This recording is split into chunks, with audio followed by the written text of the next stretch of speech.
The Sodder Children: A Christmas Tragedy 1945. On Christmas Eve, December 1945 in Fayetteville, West Virginia, a fire destroyed the Sodder family home. Instead of waking up and opening gifts, the children were trapped in a fiery blaze on the second floor of their home.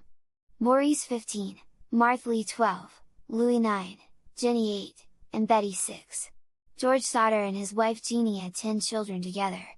9 of the 10 children were home when the house caught fire. Only 4 of the children managed to escape alive. Jeannie woke up at 12:30 a.m. to a strange phone call. There was laughter and the sound glass clinking together. She blew it off and assumed it was a wrong number. Jeannie awoke an hour after the call to the overpowering smell of smoke. George and Jeannie managed to escape their home with their 2-year-old son, 2 older sons, and their daughter Marian. The phone lines were down, even neighbors attempted to call for help but no one could reach it. Someone personally drove to town just to find the fire chafe, but by then it was much too late.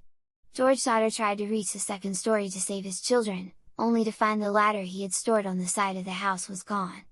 With each attempt to save them, the possibility was becoming impossible. Fire Chief F.J. Morris was the only one on duty at the time of the fire. Although the fire station was only 2 miles away, help did not arrive until 8 a.m. By the time help did arrive, all that remained was a pile of ashes. Morris later told George and Jeannie Sodder that no evidence of bones had been found. The coroner also determined the children had perished in the fire.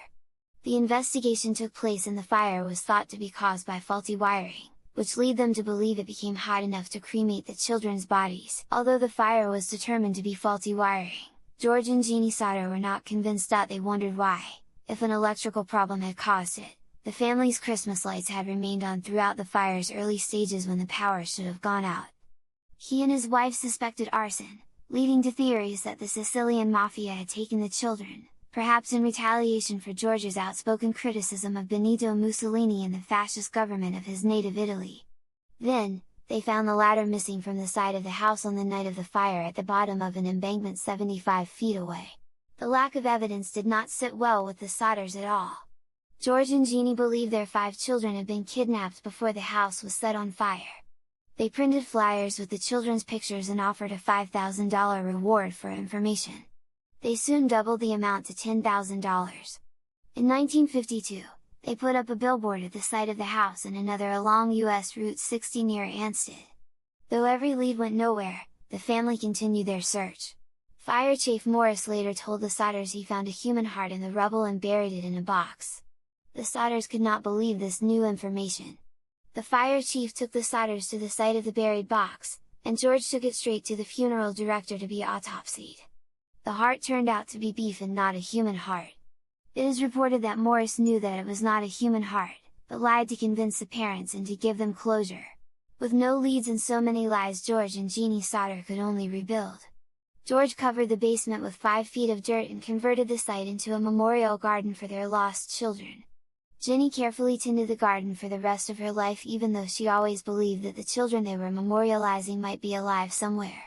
George died on August 16, 1969, at the age of 73. After George's death, Jenny stayed in the family home, and for the rest of her life, she wore black in mourning and tended the garden at the site of the former house. Jenny died on February 15, 1989, at the age of 85.